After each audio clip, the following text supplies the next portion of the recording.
नमस्कार दोस्तों। जैसा कि आप लोग को पता है कि रिसेंटली उड़ीसा के अंदर एक बहुत बड़ा ट्रेन हादसा हुआ है। इस ट्रेन हादसे के अंदर बहुत सारे लोगों की जान गई है। हम लोग ये समझने की कोशिश करेंगे कि आखिरकार ये ट्रेन हादसा हुआ क्यों है? क्या इसके पीछे कारण थे? क्या वाक़ई में एक छोटी-सी ह्यूमन एरर जो है, वो इतने सारे लोगों की जान ले सकती है? या फिर हम लोग टेक्नोलॉजी के ऊपर इतना डिपेंड हो चुके हैं कि अगर टेक्नोलॉजी काम भी करना बंद कर दे, तो हम लोग ऐसे हादसों का शिकार भविष्य में भी हो सकते हैं। तो एक एनिमेशन के माध्यम से हम लोग ये समझने की कोशिश करेंगे कि आखिरकार ये ट्रेन हादसा हुआ कैसे है। आप लोग इस वीडियो में देख सकते हैं कि एनडीआरएफ की जो टीम है, वो किस कदर बहुत मेहनत से जो घायल हुए लोग हैं, उनको बचा रही है। साथ में यहाँ पर जो लोकलाइट्स हैं, उनकी भी काफ़ी हेल्प ली जा रही है, वो भी काफ़ी कोऑपरेट कर रहे हैं। वैसे तो कभी जान की कीमत जो है हम लोग पैसे के साथ में तुलना नहीं कर सकते हैं, लेकिन फिर भी प्रधानमंत्री जी के द्वारा एक राहत जो है वो दी गई है। जिन भी लोगों की मृत्यु हुई है उनको 10 लाख रुपए जो है वो दिए जाएँगे और जो हाइली इंजर्ड हुए हैं उनको 2 लाख रुपए और जो थोड़ा-सा माइनर इंजर हुए हैं उनको 50,000 रुपए की राशि जो है वो दी जाएगी।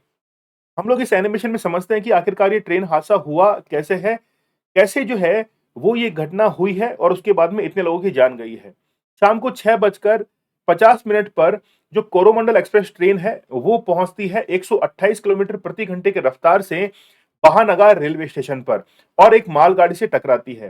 मालगाड़ी से टकराने के बाद उसके डिब्बे जो है क्षतिग्रस्त हो जाते हैं। सामने से ही एक ट्रेन जो है वो और आती है लगभग आप लोग देख सकते हैं कि ये भी काफ़ी स्पीड में है, बैंगलोर से हावड़ा के बीच में चल रही है।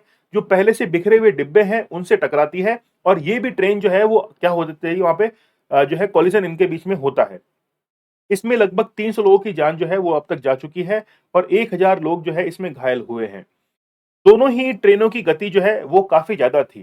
देखिए दोनों ट्रेनों को अगर हम लोग देखें, तो एक ट्रेन जो है वो है शालीमार से चेन्नई के बीच में वो ट्रेन चल रही है।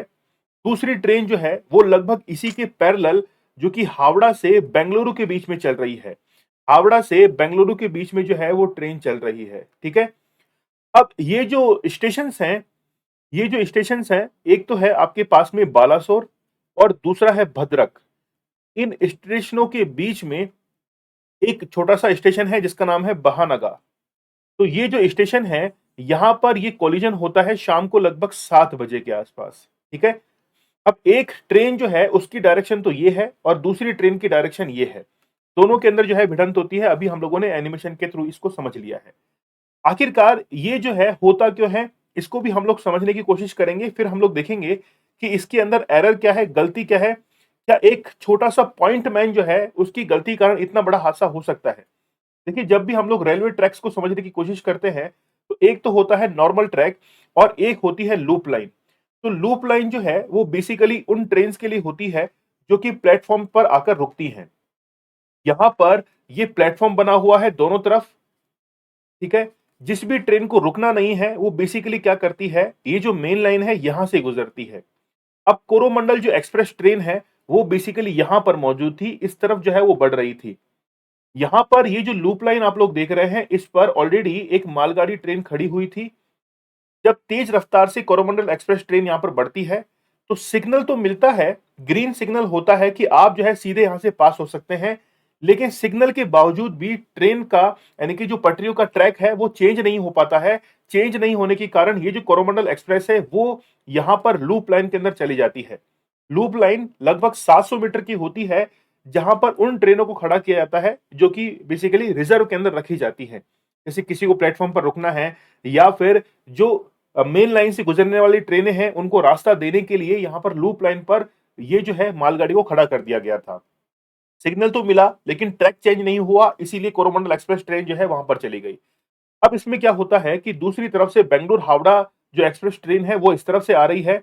ऑलरेडी यहाँ पर क्षतिग्रस्त हो चुके हैं, कई सारे डिब्बे जो है वो बिखर चुके हैं। इनसे जो है वो ट्रेन टकराती है और बहुत सारे लोग जो है वो इसमें अपनी जान गँवा देते हैं, एक छोटी-सी गलती के कारण। क्या गलतियाँ यहाँ पर हो सकती हैं? कैसे ये जो है वो घटना आगे हम लोग भविष्य के अंदर इस घटना को रोक सकते हैं? सबसे पहला रीज़न बताया जा रहा है कि यहाँ पर जो ट्रेन हादसा हुआ है, उसके अंदर देखिए ह्यूमन एरर तो है ही, हम लोग उसकी जो है उसको तो नहीं सकते हैं। ट्रेन की पटरियाँ जो है वो फ्रैक्चर हो सकती हैं। हो सकता है कि जो है ट्रैक उसको चेंज किया गया हो लेकिन फ्रैक्चर होने के कारण वास्तव में चेंज नहीं हुआ हो। दूसरा कि खराब इक्विपमेंट्स हैं, पुराने इक्विपमेंट्स यूज किए जाते हैं, बारिश वगैरह के अंदर उनमें जंग वगैरह आ सकती है। इनमें प्रॉब्लम क्रिएट होने के कारण भी जो है वो वजह बन सकती है। तीसरी वजह है ह्यूमन एरर। जैसे मान लीजिए कि जो पॉइंट मैन है उसने सिग्नल वगैरह दिए होंगे, गलत सिग्नल चला गया होगा, कम्युनिकेशन की कमी हो सकती है, यहाँ पर एक गैप जो है वो क्रिएट हो सकता है। जबकि वहां पर ये बता दिया गया था कि ऑलरेडी ट्रेन की रफ्तार जो है वो काफी ज्यादा है, आप ट्रेन की रफ्तार को कम कर लीजिए, लेकिन ट्रेन की रफ्तार जो है वो कम नहीं। दूसरी बात, लोको पायलट जो था वो काफी लंबे समय से, यानी कि बहुत लॉन्ग वर्किंग आवर जो है उसके हो चुके थे, उसको रेस्ट नहीं मिल पा रहा था, इसलिए हो सकता है ये भी एक वजह बनी हो। चौथी वजह जो है वो मौसम भी हो सकती है कि मौसम वैसे तो इतना खराब नहीं था, लेकिन कई बार क्या हो कि मौसम में खराबी होने के कारण कई बार पटरियां जो है, ट्रैक वगैरह इनमें प्रॉब्लम्स आ जाती है। जैसे सर्दियों में हम लोग देखते हैं कि ट्रेन की पटरियां जो है वो सिकुड़ जाती हैं, फ्रैक्चर्स वगैरह उनके अंदर हो जाते हैं। तो बेसिकली यही जो है वो कारण बताए जा रहे हैं कि इस ट्रेन हादसे के अंदर कोरोमंडल एक्सप्रेस और जो दुरंतो एक्सप्रेस है वहां पर ये घटना जो है वो हुई होगी। तो बेसिकली ये लूप लाइन के कारण ही, लूप लाइन पर ठीक ढंग से ट्रैक चेंज नहीं होने के कारण कोरोमंडल एक्सप्रेस जो है वो मालगाड़ी से टकराती है और इतने लोगों की जान जो है वो चली जाती है। आई होप आप लोगों को अब जो है वो क्लियर हो चुका होगा कि इसके पीछे वजह क्या थी। तो असल वजह यह थी, लूप लाइन का आप लोग जरूर याद रखना। लूप लाइन बेसिकली वो होती है जहां पर ट्रेन को रिजर्व करके, यानी कि ट्रेन के डिब्बे जो है उनको रिजर्व करके वहां पर खड़ा कर दिया जाता है। ठीक है, तो चलिए मिलते हैं हम लोग नेक्स्ट लेक्चर के अंदर। तब तक के लिए धन्यवाद, थैंक यू, जय हिंद।